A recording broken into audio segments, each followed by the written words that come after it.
দলের পক্ষেও নয়, নির্দিষ্ট কোনো দলের বিপক্ষেও নয়, বরং এই সংস্কারগুলো হচ্ছে বাংলাদেশের পক্ষে, জনগণের পক্ষে। আমরা দেখেছি অতীতে নেতাকে পূজা করা হয়ে গিয়েছিল একটা সিস্টেম। আমরা চাই আমাদের পরবর্তী বাংলাদেশ কোনো নেতা নির্ভর হবে না, পরবর্তী বাংলাদেশ হবে নীতি নির্ভর একটা বাংলাদেশ। এবং এই বাংলাদেশ বিনির্মাণে অবশ্যই আমাদের সবাইকে একসাথে তরুণ প্রজন্মকে ঐক্যবদ্ধ করতে হবে।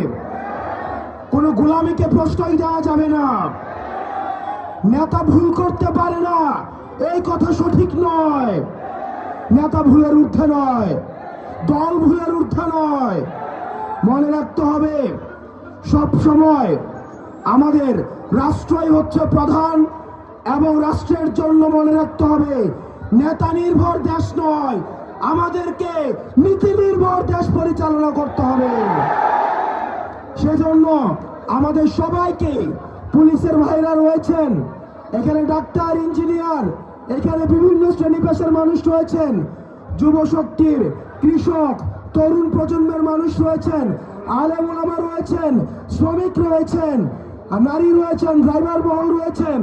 আমাদেরকে সবাইকে একটা নীতিভিত্তিক রাষ্ট্র আমাদের দেশের জন্য, পরবর্তী প্রজন্মের জন্য আমাদের গড়ে তুলতে হবে।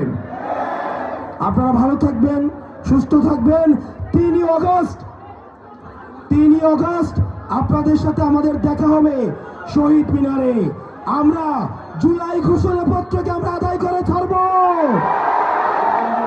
সবাই একসাথে 3 আগস্টে আবার আমরা স্লোগান ধরব, ইনকিলাব ইনকিলাব, মুজিববাদ মুজিববাদ, আপোষ না সংগ্রাম, দালালি না রাজপথ।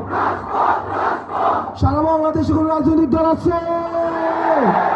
মুন্সিগঞ্জে কোন রাজনৈতিক দল আছে?